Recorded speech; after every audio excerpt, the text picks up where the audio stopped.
Almost 10,000 people across the state are without power. Those numbers coming from Georgia Power and Georgia EMC within the past 15 minutes or so.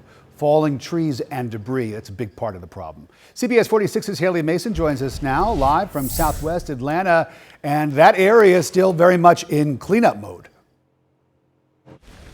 Rick, we're live inside the Guilford Forest community in Southwest Atlanta, where trees snapped in the middle and started falling on houses yesterday. You can take a look behind me and see this tree that's shaped like a triangle now, snapped at the bottom. That tree is the start of a straight line of trees that damaged homes up and down this street. We're sweeping through my backyard. See this? It looks like almost like a drawbridge coming down. That's her deck floor. Oh, wow. Homeowners in the stately Guilford Forest neighborhood in Southwest Atlanta have been hard at work. The tree crashed in and hit her kitchen over there.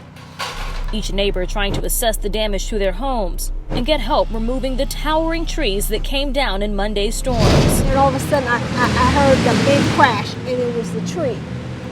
And I knew the backside of my house was gone because that tree hit. You could hear the deck, the steps, everything. Valerie Lewis says she and her husband recently had 13 trees cut down in their yard to avoid possible storm damage. What they couldn't control was this tree crashing into their home from a neighbor's yard. With the sound, and open your French door and look downstairs to your deck, and there's no deck, there's no steps, there's no nothing. It's a lot of damage. When you look at it and you see this house with half of their deck falling down, look like half of their room falling down, and it just looked like it went straight up our backyard. Homeowner Nancy tells me a branch went through her front window as she ran to get her grandson into the basement with her husband. I shook him and I said, Quentin, we got to run. We got to go. We got to get away from up here. I said, it's a tornado. Today, the neighbors checking in with each other, waiting their turn for roofing and tree cutting teams to make their way down the street, patching up each house and removing debris. Overall, they say they're thankful.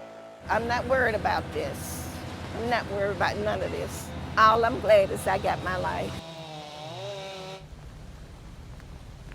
And you can see right now as the rain continues to come down, there's only one tree cutting service still on this street. It's just too soggy to continue that work. Nonetheless, everyone here, even if they have tarp on their houses or still branches on their back decks, they say they're thankful to still have their lives. Reporting live in Southwest Atlanta, HAYLEY Mason, CBS 46 News.